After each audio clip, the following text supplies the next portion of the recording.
Newton के first law से हमने दो इंपॉर्टेंट कंक्लूजन्स ड्रॉ किए हैं।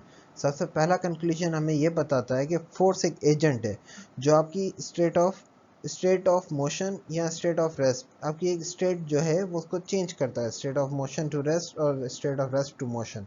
आल्सो जितनी भी बॉडीज़ हैं वो उनके अंदर एक प्रॉपर्टी होती है जो उनके मैटर की वजह से जो उनके मास की वजह से होती है, और उस प्रॉपर्टी का काम ये होता है कि वो अपनी स्टेट को चेंज होने से रेजिस्ट करती है।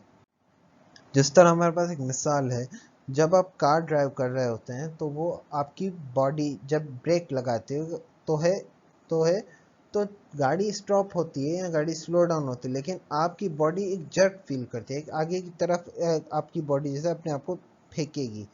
तो उससे वो जो जिस प्रॉपर्टी की वजह से फेंकती है वो कहलाती है इनर्शिया, और इनर्शिया डिपेंड करता है हर बॉडी की मास पे।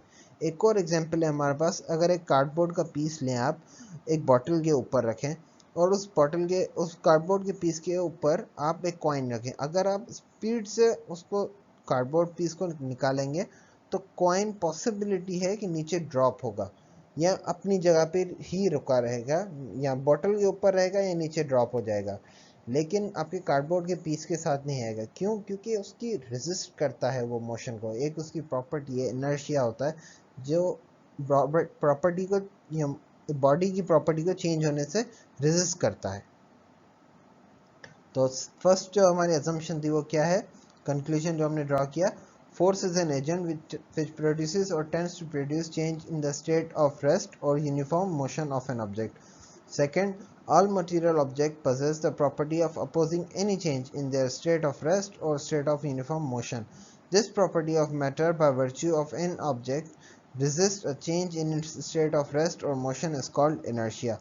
Thus, Newton's first law of motion is also called Newton's law of inertia. ये हमारे फर्स्ट जी। तो न्यूटन्स के फर्स्ट लॉ से जो हमने बात समझी है वो ये है कि फोर्स जो है वो बेसिकली आपकी स्टेट को चेंज करती है, स्टेट ऑफ रेस्ट से मोशन और स्टेट ऑफ मोशन से रेस्ट में, वाइस वर्सा। लेकिन जो सेकंड लॉ है उसमें हम एक्चुअली डिटरमाइन करेंगे कि एक अगर हम बॉडी पर फोर्स लगाते हैं तो वो बॉडी जो मोशन करेगी उसकी एक्सेलरेशन कितनी होती है। हम एक नॉर्मल रूटीन में एक बात देखते होंगे कि जो हैवी ऑब्जेक्ट्स होते हैं जिनकी मास ज़्यादा होता है, अगर आप उन पर सेम फोर्स अप्लाई करें जो आपने उनसे लाइटर मास ऑब्जेक्ट्स पर अप्लाई किया है, तो जो लाइटर मास ऑब्जेक्ट्स हैं वो ज़्यादा फास्ट मूव करेंगे। हम न्यूटन के सेकंड लॉ में भी सेम बात को डिस्कस करेंगे। न्यूटन ने एक रिलेशनशिप ड्राइव किया था फोर्स और ऑब्जेक्ट के मास और एक्सेलरेशन, इन तीनों चीज़ों के बीच में। तो अगर आप अभी हम मिसाल पर चलते हैं, अगर ये इस तरफ जो लिखी हुई है, अगर फॉर एग्जांपल हम दो बॉल्स लेते हैं, सेम एक फोर्स अप्लाई करते हैं उन पर, एक बॉल है वो है 3 kg का और एक है 6 kg का, तो अगर हम दोनों पर सेम फोर्स अप्लाई करेंगे तो जो बॉल हैवी मास है जैसे बॉल बी, ये स्लोअर होगा लाइटर मास ऑब्जेक्ट से बॉल ए जिसकी मास कितनी है 3 kg, और एक्सेलरेशन जो है वो हम ऑब्जर्व करेंगे तो ए के अंदर ज़्यादा क्विकली होगी। हाँ, बॉल बी जो है जो हैवी मास है उसको रोकने ज़्यादा मुश्किल होगा क्योंकि उसकी इनर्शिया ज़्यादा होगी बनस्पत बॉल ए के। और इस इधर आकर हम एक रिलेशनशिप ड्राइव करेंगे न्यूटन्स के सेकंड लॉ से जो हमने हासिल किया है। उसकी स्टेटमेंट है, when a force acts on an object it produces acceleration in the object in its own direction. जिस डायरेक्शन में आपने फोर्स अप्लाई किया एक ऑब्जेक्ट उसी डायरेक्शन में मोशन या अपनी एक्सेलरेशन क्रिएट करेगा। This acceleration is directly proportional to the magnitude of the force applied. ये एक्सेलरेशन डायरेक्टली प्रोपोर्शनल है कि जितनी भी आपने फोर्स लगाई। डायरेक्टली प्रोपोर्शनल से मतलब होता है कि अगर आप फोर्स बढ़ाएंगे तो एक्सेलरेशन बढ़ेगी।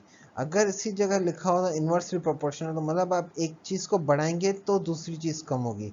डायरेक्टली प्रोपोर्शनल का यही मतलब है कि अगर आप एक चीज़ बढ़ा रहे हैं तो दूसरी चीज़ भी बढ़ेगी। ठीक है, तो जब हम इधर फोर्स अप्लाई करते हैं तो फोर्स जो है बेसिकली एक डायरेक्टली प्रोपोर्शनल है एक्सेलरेशन की। आप जितनी ज़्यादा फोर्स लगाएंगे उतनी ही ज़्यादा एक्सेलरेशन होगी, लेकिन उसी जगह पर जो मास है जो बॉडी का मास है वो जितना ज़्यादा होगा आपकी एक्सेलरेशन उतनी कम होगी। तो मास और एक्सेलरेशन दोनों आपस में इन्वर्सली प्रोपोर्शनल है, और मास और फोर्स और एक्सेलरेशन आपस में डायरेक्टली प्रोपोर्शनल है। तो अगर हम दोनों इक्वेशंस को आपस में मिलाएं तो acceleration is directly proportional to force and inversely proportional to mass। इसी को प्रोपोर्शनलिटी की साइन को अगर हम ख़त्म करते हैं तो इक्वल टू आता है, और एक कांस्टेंट अप्लाई करते हैं। कांस्टेंट की वैल्यू है, कांस्टेंट को हम शो करते हैं k से, ये एक वैल्यू कांस्टेंट होती है। अब जब हम इधर देखते हैं तो m इधर डिवाइड कर रहा है, हम m को a के साथ मल्टीप्लाई कर देते हैं तो हमारे पास एक फाइनल इक्वेशन आ जाती है। अब किसी भी सिस्टम की बात या कोई भी यूनिट्स हो, सारी बातों को अलग रखते हैं, लेकिन अगर हम कभी भी किसी यूनिट सिस्टम मतलब एक सिंगल मास सिस्टम पर हम फोर्स अप्लाई करते हैं तो उधर k की जो वैल्यू है वो होती है k is equal to 1, constant value होती है। तो हम सिंपली ये लिख सकते हैं F is equal to M A. k की वैल्यू 1 आ जाती है तो वो F के साथ मल्टीप्लाई हो जाए, और m और F into 1 is equal to F is equal to M A. Thank you. आपको अगर फिर भी कोई सवाल हमसे पूछना हो तो हमारी ईमेल एड्रेस गिवन है आपको, और हमारा कॉन्टैक्ट नंबर भी आपको गिवन है। Kindly don't forget to like, share and subscribe our channel. और दूसरी बात, इस स्लाइड में हमने जितने भी टॉपिक्स कंसीडर किए हैं, इसी तरह के ही प्रॉब्लम्स, इसी तरह के ही फॉर्मूलाज और इसी तरह के ही क्वेश्चंस भी आपके गिवन हैं आपके चैप्टर नंबर 4 के एंडिंग में।